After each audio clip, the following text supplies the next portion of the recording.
Hey guys, Steve here, Fanatic Perspective. Just wanted to give a quick season recap for UT and then some bowl thoughts. Missouri, Texas Bowl finished 6-6.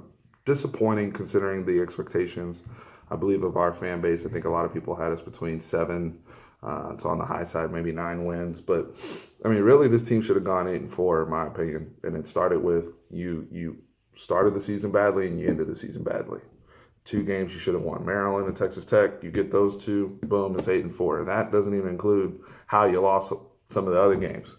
But Tom Herman, I think he's been since he's been here now almost a year, great CEO.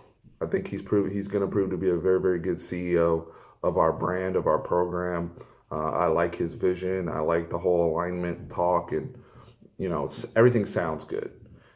Got to get the football coaching part down, and that's what you're here for, is to be the football coach. So we got to get that addressed and under control, whether that's staff alignment, whether that's player development. And I think that was one of the things I was very very disappointed about, and why we went 6-6. Just lack of player development, especially along the offensive line. I think Coach Wareheim needs to be held accountable for how poorly that unit played, because I think it trickled and led to us having issues and exposing other positional groups that didn't need to be, whether it was running back, and obviously we're having transfers right now, and some people think there's a lot of gloom here, even with Texas A&M now getting Jimbo Fisher and having a big dog in the state to recruit against. These are all tough things. In terms of just the negatives, let's start there. Player development on the offensive line, touched on it. Losing Connor Williams, and we didn't get better. We are not better, but we didn't figure out a plan to get guys better and get guys coached up to the point of being competent. Whether it was Tristan Nicholson, Denzel Okafor, Derek Kerstetter, the list goes on. The guys that are going to be here next year, and I don't know what we're going to get with Cooney and McMillan, but Patrick Hudson and Elijah Rodriguez, and even along the tight end, Andrew Beck coming back, getting these guys coached up, and trying to build depth behind it. Coaches are working with a lot less around the country, so I don't want to hear these excuses next year. Injuries are a part of the game, and it's going to happen, but you can't let it cripple the team to the point of embarrassment like this. Quarterback wise, I personally expect Sam Ehlinger to start the Missouri Bowl game. We'll see what they decide to do. Even despite all of Sam's issues, I think he probably the guy moving forward. But at the same token, I understand the need to mix Shane Buechele in there, because they're going to need him for depth purposes next year. We have two freshmen coming in. Maybe Chad Morris went to Arkansas, and I think he's trying to poach one of them. But we have two freshmen coming in, and that's not enough depth, especially between Cameron Rising and Casey Thompson. They're not guys who are physically ready to even play their freshman year. So they're going to need Shane Buechele back there. And they're going to need to establish a real rotation with the wide receivers. Everybody can't play. This can't be rec league where, okay, you get the first two series and then I get these two series. No, it needs to be a meritocracy. It needs to be a pecking order. It needs to be Colin Johnson, Humphrey, Duvernay, or whoever else you want back there. Because there's so many wide receivers I can't even remember everybody's name. I know we're losing Joe, Leonard, and Foreman. But guys like Hempel Maps, these guys need to be on the field consistently.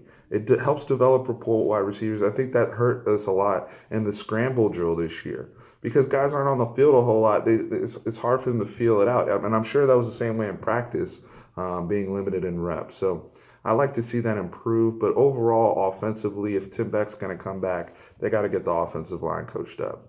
Hopefully, Todd Orlando doesn't leave. The rumors have been swirling about SMU. But hopefully we're able to get him back. I think he even deserves a raise, quite frankly, because all of the things I mentioned as issues with the offense, we didn't necessarily see those things. I actually saw it as a positive with the defense. With the defense, I saw player development, guys getting coached up, guys that were running through the wrong holes, secondary breakdowns, getting better. Chris Boyd got better. Malik got better. Breckenhager went from not being in the rotation at all to being a key part of this defense. That's coaching. That's player development week to week. Guys get an opportunity off a scout team. When a guy went down, somebody else filled in. I thought Devontae Davis filled in admirably. You could tell his confidence was down, but at the end, even going into the Tech game, he was better. And these aren't perfect guys. We had defensive breakdowns, but they were a competent, sound unit that was well coached. And as fans, we could see that come across on the field. And that's what we want to see from our offense. That's when we will really have something to build with, and we can get out of these 5-7, 6-6 holes and get into real Big 12 contention, because the talent's there. Now, going into the bowl game, going against Missouri, it just seems like it's every top tier quarterback we get to face, right? And it's going to be exciting to go against Drew Lock. I think he set the SEC record for most touchdown passes. And their SEC team with Big 12 flavor. I mean, they have tons of weapons on the outside. They throw the ball around. They remind me a lot of Oklahoma State. A lot of Oklahoma State. So we played very well against Oklahoma State, only held them to 13 points. But we're going to be missing, obviously, Holton Hill and Deshaun and Malik and all that. But I think it will be an opportunity for guys like Chris Brown, Josh Thompson, Gerald Wilbon on the defense, all these guys to get mixed in because it's also going to be a preview for the 2018 team. So I think it's going to be an opportunity for guys to reintroduce themselves to the coaching staff. And with Todd Orlando knowing those types of schemes very well, I think we'll be able to contain Missouri.